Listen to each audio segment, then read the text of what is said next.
জগতে ভাবে এসেছো একা, আবার যেতেও হবে একা। এ কথা যেমন সত্য, কিন্তু আমরা কিন্তু মানতে চাই না মা। ভালোবেসে সংসারে সবাইকে আঁকড়ে ধরে বাঁচতে চাই। আমরা ভাবি কি সারা জীবনে বুঝি আমাদের এভাবেই যাবে, কিন্তু না রে মা। বাল্যর কাল পরে যেমন সবার জীবনে যৌবন আসে, তেমনি বার্ধক্যের পরেও প্রত্যেকেরই মরণ আসে। জন্মেরই মরিতে হয়, মৃত্যুটা অনিবার্য। কিন্তু একবার কি ভেবে দেখেছো, আজ রজনীতে যদি মারা যায়, যারা ভালোবাসার মানুষ তারা আসবে, এসে দেখবে কিন্তু মা কেউ ছুবে না। কেন জানো? রজনীতে মারা গেছে, এ মামা মাসি মারা, তাই তো কেউ ছুবে না রে মা। কেন? যখন তোমারে নিথর দেহখানা ওই তুলসী তলায় পড়ে রবে, সেদিন ওই ভালোবাসার মানুষ ঘরে গিয়ে খুঁজবে কি আছে, ছেঁড়া বস্তু কি সেটাই দেবে।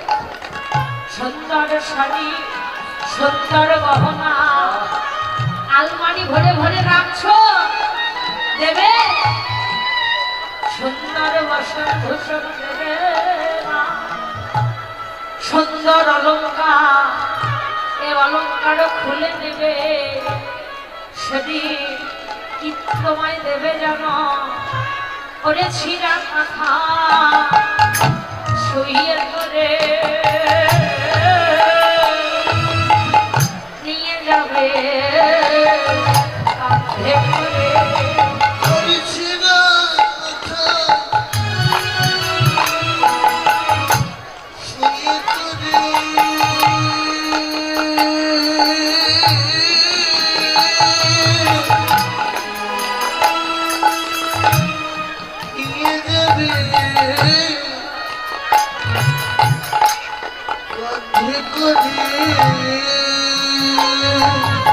তোর মায়ার সংসার থাকবে পরে, মায়ার সংসার পরে, তোর মায়া সংসার থাকবে পরে, মায়ার সংসার থাকবে পরে, হবে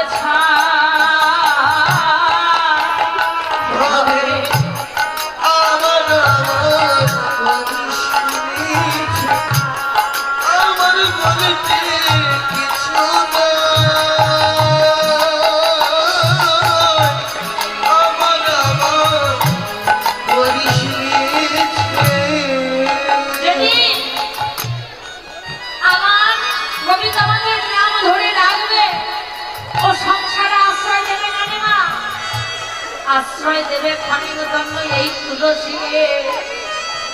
তুলসী তলায় পড়ে রব। সেদিন আমরা যদি আত্মীয় স্বজনকে ডেকে দেখবে ভালোবাসার মানুষ ছিল, কিছুক্ষণ রাখবে, তার বেশি তো রাখবে না, তুলসী তলায় রাখবে। যেদিন বল্লভ আমাদের ডাকবে, গোবিন্দ যেদিন নাম ধরে ডাকবে, সেদিন ওই সংসার আশ্রয় দেবে না গো। সেদিন আমাদের ক্ষণিক দণ্ড এই তুলসী আশ্রয় দেবে। সবাই আমরা কেবল তুলসী তলা করে